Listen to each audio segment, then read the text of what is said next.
අද අපේ ගැඹුරු විමසුමට ලැබිලා තියෙන්නේ ටිකක් අමුතු ඒ වගේම කුතුහලයක් දනවන දෙයක්. ඔව්. මොකද? ඒ තමයි ෆෝමියුලා 1 ගුවන් දාවන හිමත් නැත්නම් ෆෝමියුලා 1 එයාර් රේසින් කියන මාතෘකාව. ඒකනම් ටිකක් අහල නැති එකක් වගේ. ඒක තමයි. විශේෂත්වය තමයි අපිට මේ ගැඹුරු විමසුම සඳහා ලැබිලා තියෙන්නේ මේ මාතෘකාව විතරයි. ඒ කියන්නේ මේකට අදාළ ලිපි ලේඛන, පරේෂණ වාර්තා එහෙම සවිස්තරාත්මක මූලාශ්‍ර මුකුත්ම නැහැ. මාතෘකාව විතරයි. හරි. ඉතින් එතකොට අද අපේ මෙහෙයුම ටිකක් වෙනස් එකක්. ඔව්. අපේ අරමුණ වෙන්නේ මේ වචන ටික ඇතුළෙම ඒ කියන්නේ ෆෝමියුලා 1 සහ ගුවන් දාවන කියන සංකලනයේ ඇතුළෙම ගැබ් වෙලා තියෙන අදහස් මොනවද කියලා හොයන්න එක. හරියටම. මේ මාතෘකාව අහපු ගමන් හිතට එන චිත්‍රය මොකක්ද? මොන වගේ ප්‍රශ්නද මතුවෙන්නේ? අන්නේ ගැන කතා කරමු නේද? හොඳයි.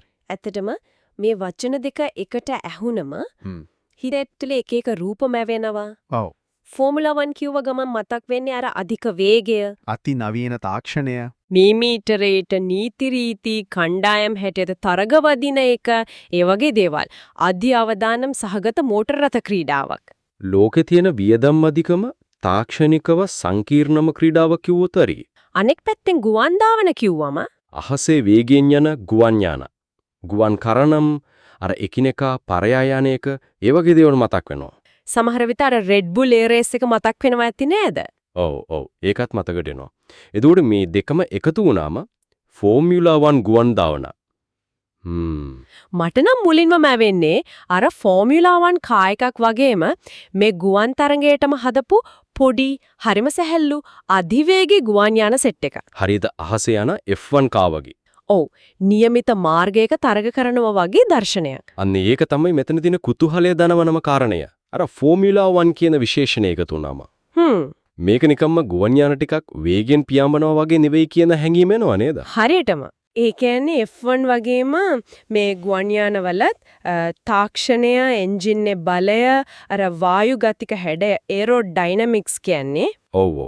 භාවිතා කරන ද්‍රව්‍ය ගැන එහෙම හරිම තද නිශ්චිත නීති රීති මාලාවක් තියෙන්නම ඕන. අනිවාර්යයෙන්. ඒතකොට හැම කණ්ඩායමක්ම බලනවා ඇති අර නීති රාමුව ඇටලිය නම් උපරිම පර්ෆෝමන්ස් එක ගන්න. ඒකනේ. ෆෝමියුලා 1 වල අර වායු ගතික විද්‍යාව කොච්චර වැදගත්ද? අර ඩවුන් ෆෝස් එක, ඩ්‍රැග් එක අඩු කරන එක. ඒ වගේ සංකල්ප මේ ගුවන් යාන වලටත් එහෙමම අදාළ වෙන්න ඕන. තටුවල හැඩය, මුළු යානයේම ඩිසයින් එක. එන්ජින් මෙන් යන ත්‍රස්ට් එක, ඒ කියන්නේ තෙරපුම මැක්සිමම් ස්පීඩ් එකකටයි මැනුවරබිලිටි එකකටයි, ඒ කියන්නේ හසුරවන්න පුළුවන් විදියට හදලා තියෙන්න ඕන. සමහර විට අර කාබන් ෆයිබර්, ටයිටේනියම් වගේ සුපිරි සැහැල්ලු ඒ වගේම ශක්තිමත් දේවල් වලින් හදපුවා වෙන්නේ නැති. ඒ වගේම F1 කියන්නේ කණ්ඩායම් වැඩක් නේ. ඕ නියමුව විතරක් නෙවෙයි ඉංජිනේරුවෝ, කාර්මික ශිල්පීන් ලොකු ටීම් එකක් ඉන්නවා. ඒතකොට මේ ෆෝමියුලා 1 ගුවන් දාවන වලත් එහෙම වෙන්න ඕන නේද?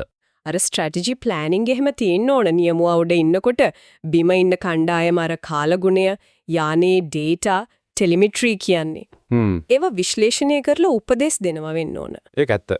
හැබැයි හිතන්නකෝ F1 තරඟයකදී පිට් ස්ටොප් එකේ ටයර් මාරු කරනවා, ඉන්ධන ගහනවා. ඔව්. අහසේදී ඔක කරන්න බෑනේ. බෑ තමයි. එතකොට තරඟයේ ස්ට්‍රැටජි එක සම්පූර්ණයෙන්ම වෙනස් වෙන්න බෑ. අන්න හරි. සමහර විට අර ඉන්ධන කළමනාකරණය, ෆියුල් මැනේජ්මන්ට් එක, එන්ජින් මේ පවර් එක යූස් කරන විදිහ, ඒ වගේ දේවල් තීරණාත්මක වෙනවා ඇති. අනිවාර්යෙන්ම සමහර විට තරඟයේ පටන් ගන්නකොට අරන් යන ෆියුල් ප්‍රමාණයම උපාය මාර්ගික තීරණයක් වෙන්න පුළුවන්. ඒ කියන්නේ අඩුවෙන් අරන් වේගෙන් යනවද?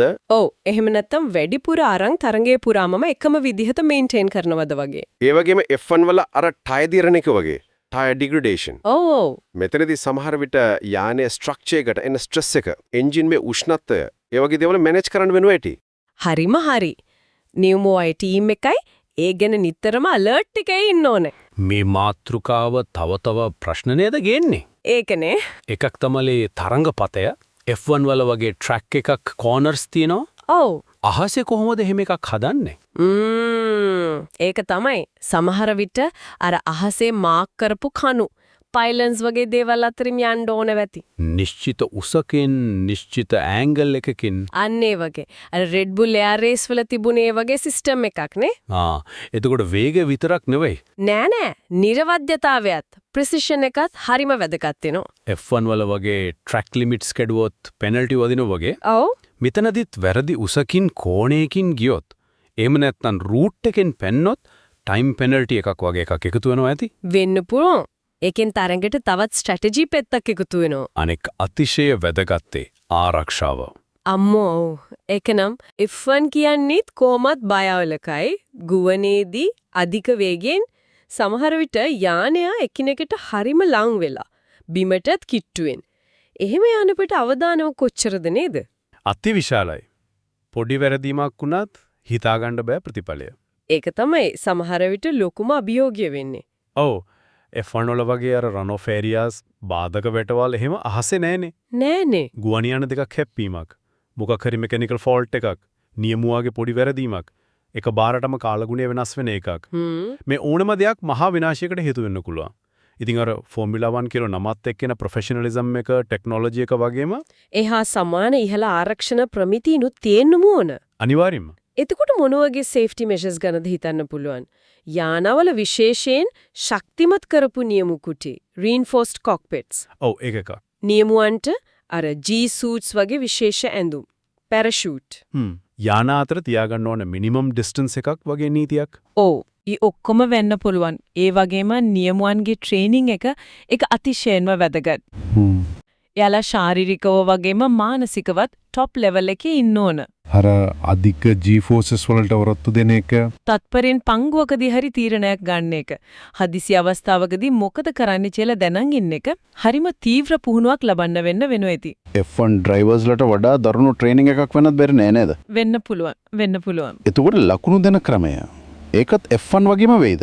බොහෝ දුරට වේගවත්ම ටයිම් එකට ලකුණු දෙනවද නැත්නම් අර කිව්වා වගේ ඇකියුරසි එකටත් ලකුණු තියනවද?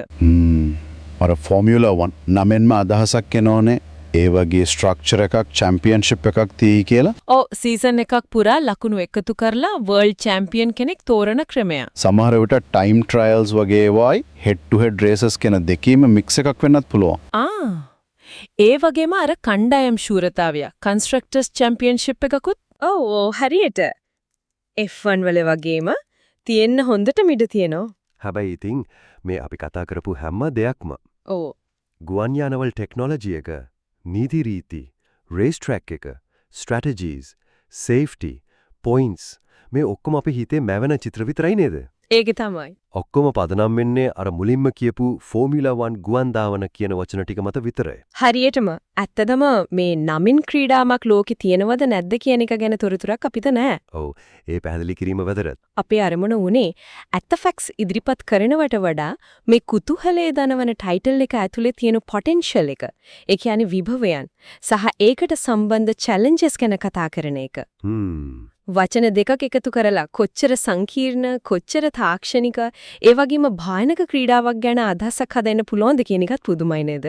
ඇත්තෙන්ම මේ කතා කර ඉන්නකොටත් අහගෙන ඉන්න කෙනෙක්ට උනත් හිතෙන්න පුළුවන් නිකමට ඉන්ටර්නෙට් එකේ හරි හොයලා බලන්න ෆෝමියුලා 1 එයාර් රේසින් ගැන. ඔව් සමහර විට මේ නමින්ම නැතත් මේ concept එකට කිට්ටු වෙන air races තියෙනවද?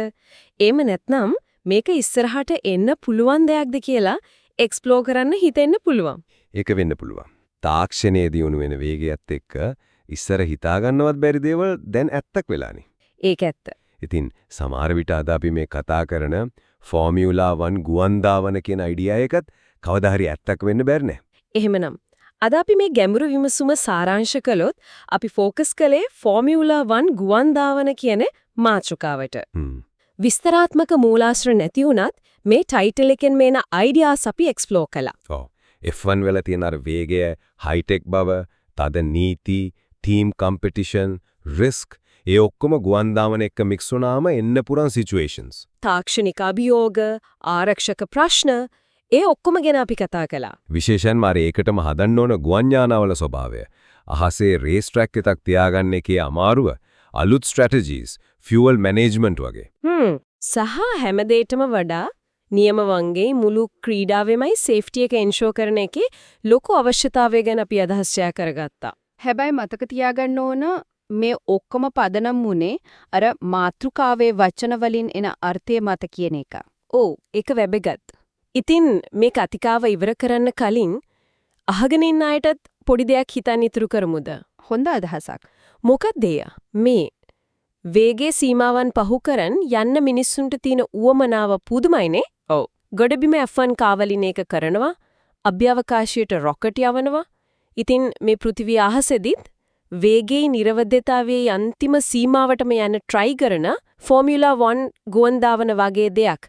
එහෙම ක්‍රීඩාවක් හැදෙන එක ගැන හිතන එකත් හරිම ඇට්‍රැක්ටිව් නේද? ඒක ඇත්ත. එහෙමනම් අවසාන චින්තනයේ විදිහට මෙහෙම හිතමු. හරි. හිතන්න මේ ෆෝමියුලා 1 ගුවන් දාවන කියන ක්‍රීඩාව ඇත්තටම හැදෙනවා කියලා. මේක රියැලිටි එකක් කරන්නේ යද්දී මුහුණ දෙන්න වෙන single biggest technological hurdle එක. ඒ කියන්නේ තනි ලොකුම තාක්ෂණික බාධකය මොකක් වෙයි කියලාද හිතෙන්නේ? හොඳ ප්‍රශ්නයක්. ඒ වගේම නියමුවෙක්ට මුහුණ දෙන්න වෙන physical හරි mental හරි challenges වලින් වඩාත්ම දරුණු වෙන්නේ මොකක්ද? ඔව්. මේ ගැන තව ටිකක් හිතන එක සමහර වෙලාවට අනාගතයේ ගුවන් තාක්ෂණයයි ක්‍රීඩා ලෝකයයි ගැන අලුත් දේවල් හිතන්න දුරට වරින්නත් පුරුවන්.